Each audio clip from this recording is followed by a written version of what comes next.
നല്ല വയറല്ലേ, ആ വയറ് കാണിക്കുന്നതിന് എന്താ വിഷയം? എനിക്ക് ആ വയറ് കണ്ടിട്ട് എനിക്കിഷ്ടമാണ്, എനിക്ക് എൻ്റെ വയറ് ഇഷ്ടമാണ്.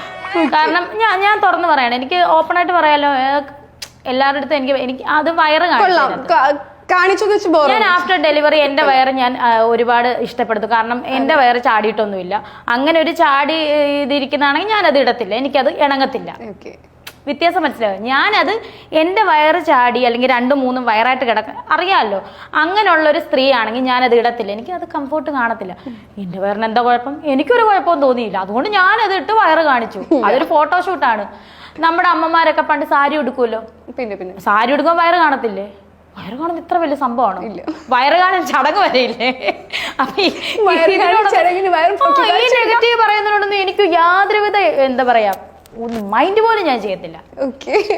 ഇനിയും കാണിക്കണോ? ഇനിയും ഞാൻ കാണിക്കും ഫോട്ടോഷൂട്ടിൽ. അതാണ് ഒരു ന്യൂഡായിട്ട് ചെയ്യാൻ ഒരു ഇത് വന്നാ ചെയ്യുമോ?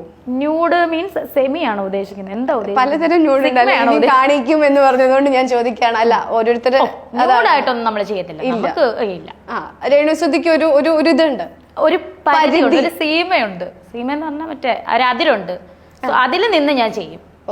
എക്സ്ട്രീം ലെവലൊന്നും ചെയ്യാൻ എനിക്ക് പറ്റത്തില്ലായിരിക്കും, ഇല്ലായിരിക്കും, ക്വസ്റ്റ്യൻ മാർക്കാണ്. എന്നാലും ചെയ്യാതിരിക്കും. കാരണം ഇതെല്ലാം കേട്ട് ചിലപ്പോൾ ഞാൻ അങ്ങനെ ആയ തന്നെ ചെയ്യും. ഏതായാലും കേൾക്കുന്നുണ്ട് ഇല്ലേ, നല്ല രീതിയിൽ കേൾക്കുന്നുണ്ട്. എന്തൊക്കെയാ കേൾക്കുന്നത്? ഇതൊന്നും അല്ല കേൾക്കുന്നത് അല്ലേ? നിങ്ങളും കുട്ടിയും വായിക്കാറില്ലേ കമന്റ്സ്? ചെയ്യാത്ത കാര്യങ്ങൾ തന്നെയാണ് അതാണ് ഞാൻ പറഞ്ഞത്. ഇത്രയൊക്കെ നെഗറ്റീവ് കമന്റ്സ് കേട്ടിട്ട് മുന്നോട്ടേക്ക് തന്നെ പോവാനുള്ള ഒരു ധൈര്യം എന്ന് പറയുന്നത് വളരെ സ്ട്രോങ് ആയിട്ടുള്ള ലേഡിക്ക് മാത്രം കിട്ടുന്ന ഒരു കാര്യമാണ്. അത് ചേച്ചിക്ക് ഉണ്ട്. അതാ ഞാൻ ആദ്യമേ നല്ല രീതിയിലുണ്ട്. ഇനി മുന്നോട്ട് ഇങ്ങനെ തന്നെ പോകും. ഇനിയിപ്പൊ നമ്മളെ ഈ എടുത്ത് പൊക്കുന്നവരെടുത്ത് താഴെ ഇട്ടാലും നമ്മൾ കുലുങ്ങത്തുമില്ല, ഒന്നുമില്ല. ഞാൻ എങ്ങനെയാണ്? കാരണം എനിക്ക് ഇത് ഫെയിം ആകണോ അല്ലെങ്കിൽ ഞാനിപ്പോ ഇതിൽ കയറി വരണമെന്ന് പറഞ്ഞ ഒരാളല്ല ഞാൻ. ഒരു ഒഴുക്കിനനുസരിച്ച് വന്ന് പെട്ടതാണ്. സോ എന്നെ ഇനി എടുത്ത് താഴെ ഇട്ടാൽ പോലും എനിക്കതൊന്നും വിഷയമല്ല. ഞാൻ എന്താണോ ഞാൻ അങ്ങനെ തന്നെ പോകും. ഇപ്പൊ ചേച്ചി ഫസ്റ്റില് പറഞ്ഞു സുധിച്ചേട്ടൻ ഉള്ളപ്പോ എനിക്ക് വന്നിട്ടില്ല എന്നുള്ളത്. അപ്പൊ സുധിച്ചേട്ടൻ ജീവിച്ചിരിക്കെ ഇങ്ങനെ ഒരു ഓഫർ വന്നിരുന്നെങ്കിൽ, അല്ലെങ്കിൽ അന്നേ അങ്ങനെ ഒരു അഭിനയ മോഹം ഉണ്ടായിരുന്നു? അഭിനയ മോഹം എന്ന് പറഞ്ഞാൽ സുധിച്ചേട്ടനുമായിട്ട് കൊസു ടി വി എന്ന് പറയുന്ന വെബ് സീരീസ്, കൊസു ടി വി സുധിച്ചേട്ടൻ്റെ ഒരു ചാനൽ കൊസു. അപ്പം അതില് വെബ് സീരീസിന് 4 എപ്പിസോഡ് എടുത്തിരുന്നു. അതിന് ഞാനും സുധിച്ചേട്ടനും അഭിനയിച്ചിട്ടുണ്ട്. ഞാൻ 4 എണ്ണത്തിനകത്ത് സുധിച്ചേട്ടൻ്റെ വൈഫായിട്ട് തന്നെയാണ് അഭിനയിച്ചത്. അതുപോലെ കുഞ്ഞിലെ ഡാൻസ് പഠിപ്പിക്കുമായിരുന്നു, ഡാൻസ് കളിക്കുമായിരുന്നു, സിനിമാറ്റിക് ഡാൻസ്. അന്നേ എനിക്കിതൊക്കെ അറിയാം. പക്ഷെ സുധിച്ചേട്ടൻ വന്ന സമയത്ത് ഞാൻ പറഞ്ഞു ഇല്ല, സുധിച്ചേട്ടൻ്റെ കൂടെ ഉള്ള ഒരാളിൻ്റെ അടുത്ത് ചോദിച്ചിട്ടുണ്ട്, രേണു അഭിനയ രംഗത്തേക്ക് വരുന്നു സുധിച്ചേട്ടനോട്. അപ്പം ഞാൻ പറഞ്ഞൊരു വാക്കുണ്ട്, സുധിച്ചേട്ടനെ സംബന്ധിച്ച് സുധിച്ചേട്ടൻ്റെ പുറകിലൊരു എന്താ പറയുക, ഒരു താങ്ങായിട്ട് നിൽക്കാനാണ് എനിക്ക് താല്പര്യം. സുധിച്ചേട്ടനെ സപ്പോർട്ടായിട്ട് നിൽക്കാനാണ് ആഗ്രഹം. കാരണം സുധിച്ചേട്ടൻ്റെ ആദ്യത്തെ വൈഫ് ഇട്ടിട്ട് പോയ പിന്നെ മറ്റ് വന്ന പെണ്ണുങ്ങളെല്ലാം അഭിനയ മോഹമായിട്ട് വന്നു. ഞാൻ അതിന് കാരണം ഇന്ന് വരെ എങ്ങും പറഞ്ഞിട്ടില്ല.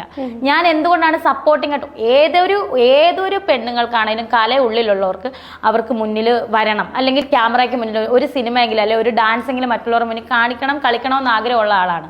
അപ്പോൾ സുധിച്ചേട്ടനെ പോലെ ഒരു വ്യക്തി എൻ്റെ ലൈഫിൽ വന്നപ്പോൾ ഏട്ടൻ തന്നെ ചോദിച്ചു, ബാബുട്ടനെ അഭിനയിക്കാമല്ലോ. അത് ആ സമയത്ത് എല്ലാം കൂടെ ഒരുമിച്ച് പറയാം. ആ സമയത്ത് തന്നെ മോഹൻലാൽ എന്ന് പറയുന്നൊരു സിനിമ അന്ന് സുധിച്ചേട്ടനെ വിളിച്ചിട്ടുണ്ട്. അപ്പം ഞാനും കിച്ചുവും സുധിച്ചേട്ടനും കൂടാണ് പോകുന്നത് അഭിനയിക്കാൻ. എന്നെ കെട്ടിയ സമയത്താണ്. കിച്ചു കുഞ്ഞാണെന്ന് 6-7 പഠിക്കണ ടൈമാണ്. അപ്പം ഞങ്ങൾ പോയപ്പോൾ സുധിച്ചേട്ടൻ മോനോടും പറഞ്ഞു, നിങ്ങൾക്ക് അഭിനയിക്കണമെങ്കിൽ നിങ്ങളവിടെ നിങ്ങൾക്ക് വേണമെങ്കിൽ മുഖം കാണിക്കാം കേട്ടോ, നിങ്ങൾ വായോ, ഞാൻ പറഞ്ഞു ഇല്ല ചേട്ടാ വേണ്ടെന്ന് പറഞ്ഞു. അന്ന് സുധിച്ചേട്ടനും അത് അഭിനയിക്കാൻ പറ്റിയില്ല. അതെന്തോ വേറെന്തോ ഇഷ്യൂ വന്ന് ഞങ്ങൾ വേറെന്തോ ഡേറ്റ് ക്ലാഷ് ആയി ഞങ്ങൾ പോയി. അത് അഭിനയിക്കാൻ പറ്റിയില്ല സുധിച്ചേട്ടന് അന്ന്. അപ്പം ഞാൻ പറഞ്ഞതെന്ന് വെച്ചാൽ ഏതൊരു പെണ്ണുങ്ങൾക്കും കലയുള്ളിലുള്ളവർക്ക് അത് പുറത്ത് കാണിക്കണമെന്നാണ് അല്ലേ? സിനിമാ മോഹികളായിട്ടുള്ള എനിക്ക് തോന്നുന്നത് 95% പെണ്ണുങ്ങളും സിനിമാ മോഹികളും അതുപോലെ ആണുങ്ങളും മനുഷ്യര്. ഓക്കെ, അപ്പം എന്നെ സംബന്ധിച്ച് അന്ന് ഞാനത് നീ എന്തുകൊണ്ടത് തെരഞ്ഞെടുത്തില്ലടി സുധിച്ചേട്ടനുള്ളപ്പം അവർക്കുള്ള മറുപടിയാണ് ഞാൻ പറയുന്നത്.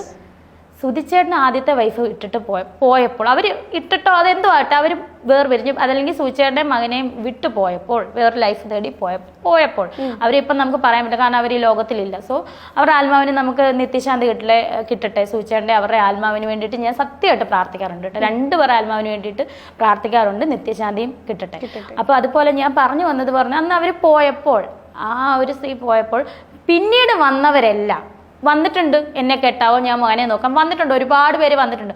അവരെല്ലാം ഈ അഭിനയ മോഹവും ഡാൻസ് അല്ലെങ്കിൽ സുധിച്ചേട്ടനെ വെച്ചിട്ട് അഭിനയിക്കാം, സൂചിച്ചേട്ടനെ വെച്ചിട്ട് സ്കിറ്റിൽ കയറാം, ഇങ്ങനെയുള്ള മോഹമായിട്ട് വന്നവരാണെന്ന് സുധിച്ചേട്ടൻ എന്നോട് പറഞ്ഞിട്ടുണ്ട്. ഓക്കെ, പിടികിട്ടിയോ? അപ്പൊ ഞാനും കൂടെ അങ്ങനെ ഇല്ല സൂചിച്ചേട്ടാ ഞാൻ അഭിനയിക്കാം, അത് വളരെ എന്താ പറയാ പുള്ളിക്കൊരു തെറ്റിദ്ധാരണ ഉണ്ടാവും. അപ്പൊ സുചേട്ടൻ പറഞ്ഞൊരു വാക്കുണ്ട്, വാവുട്ടെ നിന്റെ അടുത്ത് ഒരാൾ ചോദിച്ചില്ലേ നിനക്ക് അഭിനയിക്കണം, എന്റെ മുന്നിൽ പുള്ളിയുടെ മുന്നിലാ ചോദിച്ചത്, രേണുവിന് അഭിനയിക്കണമെങ്കിൽ അഭിനയിക്കും, ഒരു പ്രൊഡ്യൂസറാണ് കേട്ടോ. അപ്പം ഞാൻ പറഞ്ഞില്ല ഞാൻ സുചേട്ടൻ്റെ സപ്പോർട്ടിന്. അപ്പൊ എന്നോട് പറയാം വാവുട്ടെ, ഇങ്ങനെ വിളിക്കണം വാവുട്ടാ, വാവുട്ടെ എന്തൊരു പെണ്ണാടി, നീ വേറെ വല്ലവരും അവിടെ പറഞ്ഞേ ഞാൻ അഭിനയിച്ചോളാന്ന് പറഞ്ഞു. വാവുട്ടെ ഇതാണ് എനിക്ക് നിന്നിൽ കണ്ട ഇഷ്ടം, പിന്നെ എൻ്റെ മോനെ സ്വന്തം മോനായിട്ട് കണ്ടത്, ഈ 2 ഗുണങ്ങളാണ് നിന്നിൽ ഞാൻ കണ്ടത്.